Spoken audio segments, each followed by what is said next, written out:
ব্যবস্থার উন্নয়নের জন্য আনুমানিক 10 কিলোমিটার রাস্তা নির্মাণের পরিকল্পনা রয়েছে। যেহেতু এই এলাকাটি পাহাড়ি, তো এখানে বেশ কিছু কালভার্ট নির্মাণ করার প্রয়োজন হবে এবং ন্যূনতম 3টি ব্রিজ নির্মাণের পরিকল্পনাও রয়েছে। এছাড়াও এখানকার ল্যান্ডস্লাইড এবং অন্যান্য বিষয়গুলোকে বিবেচনায় নিয়ে এসে আমরা পর্যাপ্ত ড্রেনেজ সিস্টেম এবং ব্রিডিং স্ট্রাকচারও এই রাস্তার সাথে সংযোজন করা হয়। চারদিকে বিস্তৃত আছে এবং এই সড়কগুলো নির্মাণ হয়ে গেলে আপনারা বায়েজিদ রিং রোড থেকে ঢাকা-চিটা হাইওয়ে থেকে এবং হাটহাজারী লিংক রোড থেকে এই তিন দিক থেকেই খুব সহজেই মানুষ চলাচল করতে পারবে এবং আইনশৃঙ্খলা বাহিনীর জন্য এটা অত্যন্ত সুগম হবে এবং তারা তাদের দায়িত্বটা সুন্দরভাবে পালন করতে পারবে।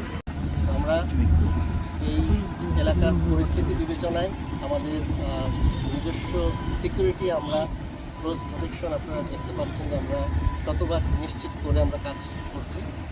এছাড়াও আমরা প্রতিনিয়ত আইনশৃঙ্খলা বাহিনী, র্যাব, পুলিশ এবং অন্যান্য বিজিবি সকলের সহায়তায় আমরা এই কাজটি